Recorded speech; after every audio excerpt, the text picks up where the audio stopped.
नमस्कार विद्यार्थियों। आज का जो हमारा प्रकरण है वह है संधि, जो कि कक्षा 10 एवं 12 दोनों ही कक्षाओं में समान रूप से उपयोगी है। कुछ अंतर जरूर है इनमें, उसके बारे में बताता हूँ मैं। पहले तो कक्षा 10 में जो है वो तीनों ही संधि आती है, स्वर संधि, व्यंजन संधि और विसर्ग संधि। स्वर संधि के अंतर्गत 5 संधियां हैं: यण संधि, अयादि संधि, वृद्धि संधि, पररूप संधि और पूर्व रूप संधि। लेकिन कई बार एग्जाम में सभी संधियां पूछ लेता है, जैसे कि पिछली बार गुण संधि का उदाहरण आया था, या अब की बार भी शायद यण का या इसका गुण संधि का उदाहरण अब की बार भी आया था। और उसमें व्यंजन संधि में जो सिलेबस में है, जशत्व संधि है, परस्वर्ण संधि है, मौन अनुस्वार संधि है। विसर्ग संधि के अंतर्गत रुत्व संधि है, रुत्व विसर्ग संधि है, उत्व संधि है, विसर्ग लोप संधि है एवं रेफ लोप संधि है। ये तो कक्षा 10 का सिलेबस है। कक्षा 12 में जो है केवल स्वर संधि है। दोनों में अंतर यह है कि कक्षा 10 में केवल उदाहरण, संधि विच्छेद और संधि करवाता है और संधि का नाम पूछता है। कक्षा 12 में संधि विच्छेद अथवा संधि करवा करके उसमें सूत्र का नाम भी पूछा जाता है कि किस सूत्र के द्वारा ये संधि हुई है। तो मैं दोनों ही कक्षा के अनुसार बताऊंगा। तो चलिए आज का टॉपिक शुरू करते हैं हम संधि से। संधि शब्द की जो उत्पत्ति है वह है सम उपसर्ग पूर्वकम धारणार्थक धा धातुः की ही प्रत्यय निष्पन्न की प्रत्यय कृते निष्पन्न है भवति संधि शब्द। संधि शब्द शब्दस्य अर्थम संधानम मेलनम व भवति। कि संधि शब्द जो है सम उपसर्ग पूर्वक धारणार्थक धा धातु से की ही प्रत्यय, जो कि उपसर्गे धो की इस सूत्र से आया है, की प्रत्यय करने पर जो शब्द उत्पन्न होता है वह है संधि, जिसका मतलब होता है संधानम अथवा मेलनम। यानी कि मिलना ही क्या है? संधि है। मेल होना ही संधि है। व्याकरण की भाषा में महर्षि पाणिनि जो हुए हैं, उन्होंने जो इसकी परिभाषा दी है वो है परः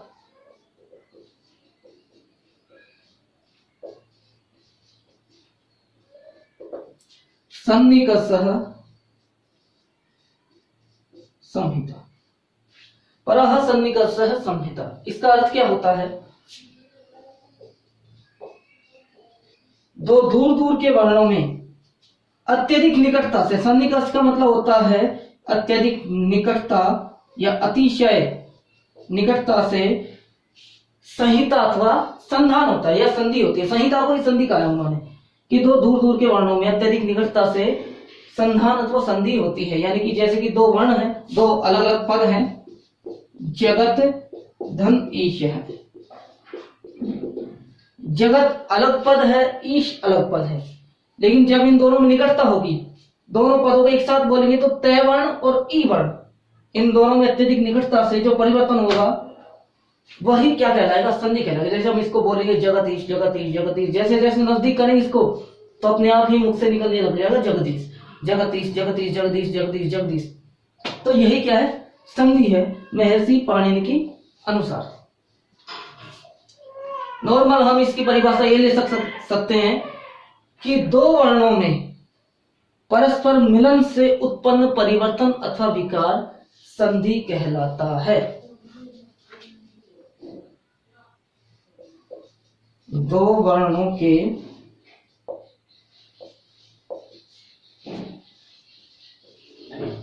परस्पर मेल से उत्पन्न विकार अथवा दोष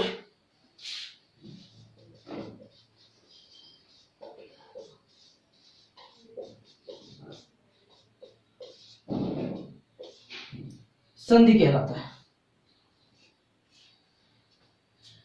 जैसे जगत प्लस ईश, इसमें तय और ई दोनों का जो मेल होगा तो जो परिवर्तन होगा वो इस प्रकार से होगा, तय के स्थान पे दय हो जाएगा, यही संधि है।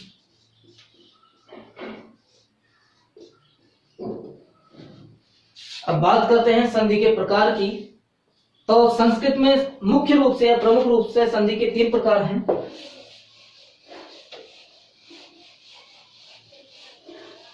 जो आप सभी जानते हैं। पहला है स्वर संधि, जिसे अच संधि के नाम से भी जाना जाता है।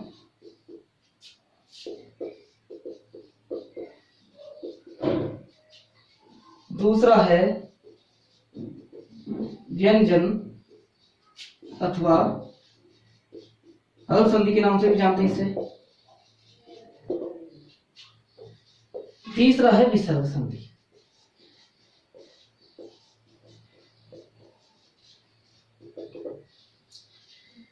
जब मिलने वाले दोनों वर्ण स्वर होते हैं तो स्वर संधि होती है।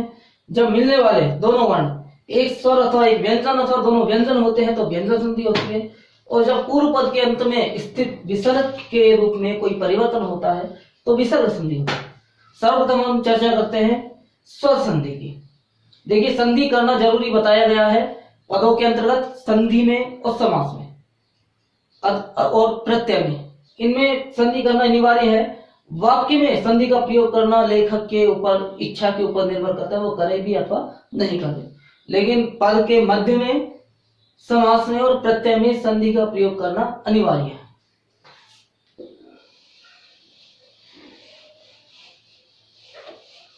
स्वर या अच संधि, परिभाषा इसकी, दो स्वरों के मेल से उत्पन्न परिवर्तन स्वर संधि कहलाता है।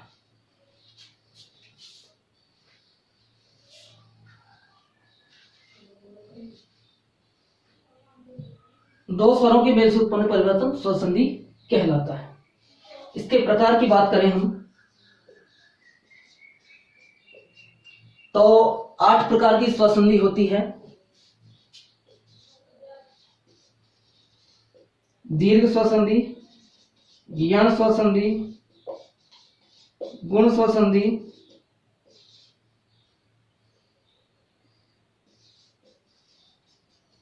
अयादि स्वर संधि, वृद्धि संधि,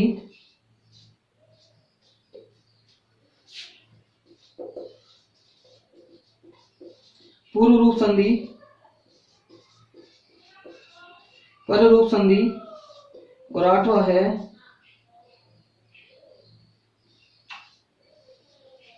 प्रगीय अथवा प्रकृति भाव।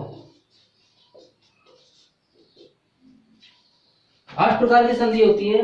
कक्षा 10 के सिलेबस में जो है यण है, अयादि है, वृद्धि है, पूर्व रूप और पर रूप, ये संधियां हैं। कक्षा 12 में पर रूप तक सभी संधियां हैं, केवल प्रगीय और प्रकृति भाव ये संधि इसमें नहीं है।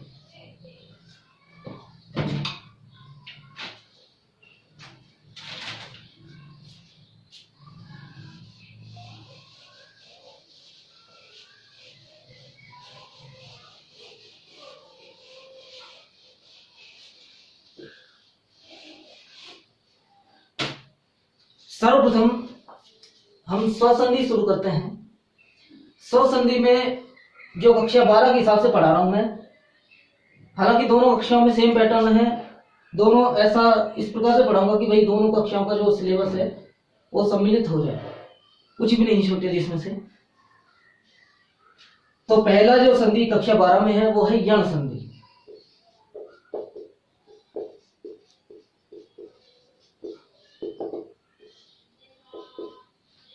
यण संधि का जो सूत्र है वो है इको यण ची।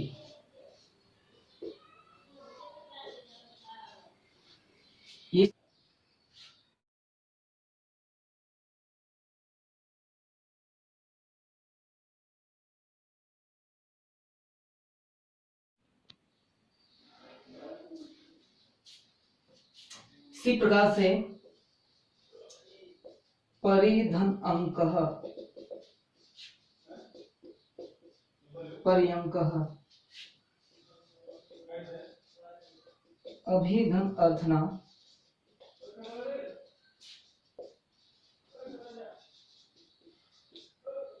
अभ्यर्थना, देवी धन अर्पणम,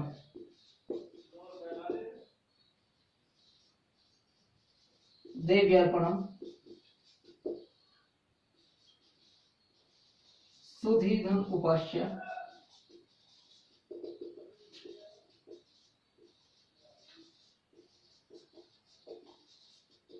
शुद्ध्युपास्य। इस प्रकार से ई के स्थान पे यह हो जाता है इसमें, क्योंकि ई का उच्चारण स्थान भी तालु है और यह का उच्चारण स्थान भी तालु है, तो स्थानांतर तो इस सूत्र के द्वारा ई के स्थान पर यह होता है। अगर हमें इनकी संधि करनी हो तो उसका भी तरीका बताता हूं मैं। जैसे शुद्ध्युपास्य ये पद है, इसका संधि विच्छेद करना है, तो ये देख लेना है इसमें य व र और ल से पूर्व आधा व्यंजन मिलेगा, यानी कि आधा वर्ण मिलेगा, यानी कि व्यंजन स्वर रहित वर्ण मिलेगा। जैसे इसमें य से पहले आधा ध है, हमको करना क्या है, जो आधा वर्ण है यानी कि हलंत जो वर्ण है उसमें अगर यह है उसके सामने तो ई लगा देंगे, वह है उसके सामने तो ऊ लगा देंगे। तो यहाँ ध के आगे यह है तो हमको ई में बदलना है, यह को, ये हो जाएगा सुधि। अब ये ध्यान रखना, सुधि का मतलब विद्वान होता है, उसमें बड़ी ई आती है यानी कि दीर्घ ई आती है, तो बड़ी ई का ही प्रयोग करेंगे पद के अनुसार। अब बच गया क्या, यह के स्थान पे ई हो गया, बचा ऊ, तो सुधि धन उपास्य। इस प्रकार से इसका संधि विच्छेद करते हैं। आगे हम ऊ के बारे में जानेंगे, ऊ के एग्जाम्पल के बारे में जानेंगे।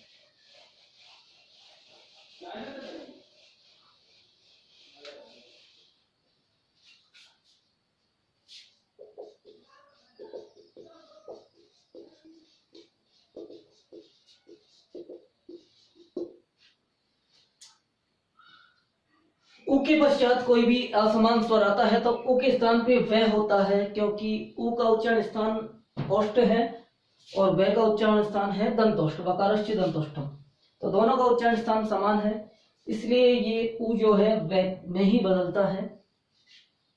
उदाहरण देखेंगे हम इसके कुछ, जैसे कि गुरु धन आदेश,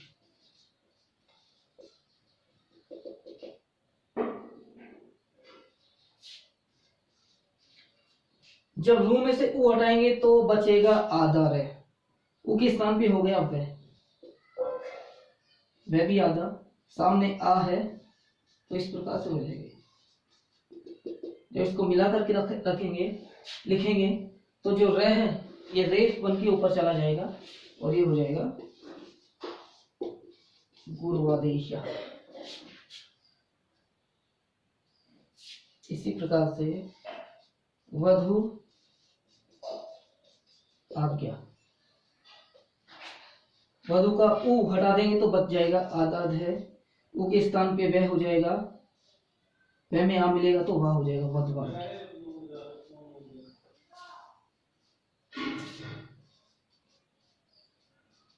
सुधन आगतम, ये हो जाएगा स्वागतम, सु में से ऊ हटाएंगे तो बच जाएगा आधा से, ऊ के स्थान पे हो जाएगा वह और ये हो जाएगा स्वागतम।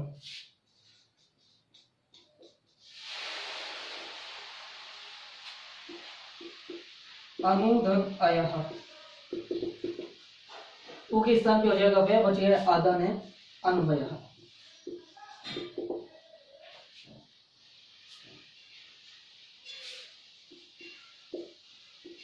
शिशु धन ऐक्यम, ये हो जाएगा शिशु वैक्यम।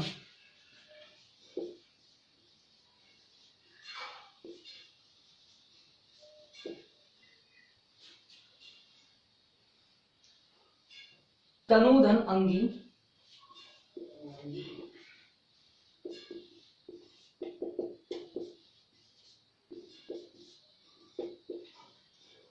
तन्वंगी, ऊपरी धन उक्त,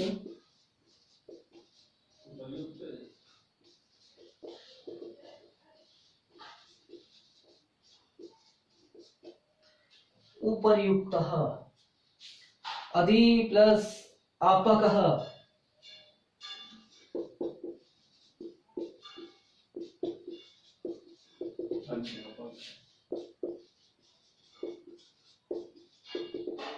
अध्यापकः।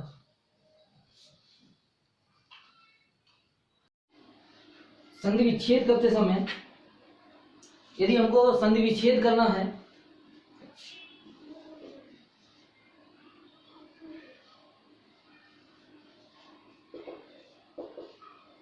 तो यदि वैसे पूर्व आधा वर्ण है तो पूर्ववर्ती वर्ण पर हम उ लगा देंगे, अनु हो जाएगा ये। तो यदि ये से पूर्व है तो ये लगा देंगे, उ से पूर्व है, वैसे पूर्व है तो उ लगा देंगे। अनुधन, वह में जो ऐसे है वो रख देंगे सामने आया है। इस प्रकार से इसका संधि विच्छेद करते हैं। अब चलते हैं आगे।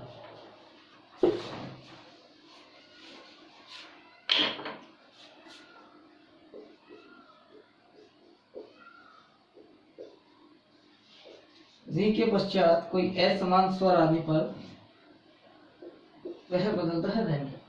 किस प्रकार से बदलता है? जैसे पितृधन आज्ञा,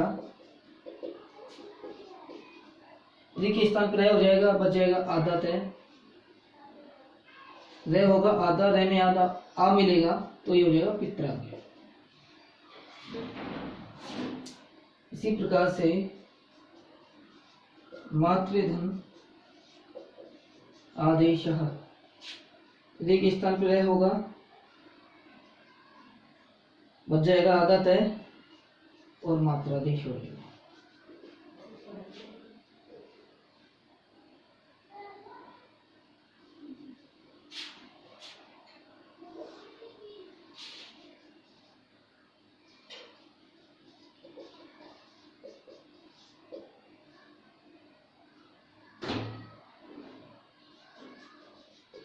पितृधन आवाहन,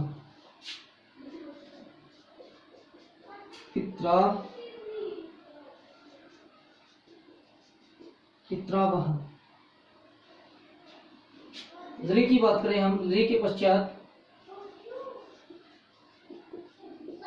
असमान स्वर आने पर री के स्थान पर हो जाता है ल। कैसे होगा देखिए, रे धन आकृति, ली के स्थान पे लय हो जाएगा, लय में लय जब आ में मिलेगा तो ला हो जाएगा और ये बन जाएगा लाकृति ही।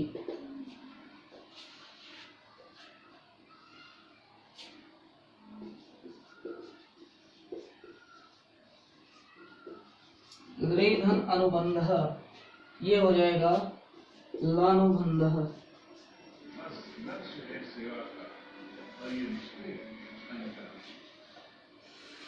इस प्रकार से यण संधि का ये जो प्रकरण है ये यहीं पर समाप्त होता है। आगे कल बनाएंगे अयादी संधि का वीडियो।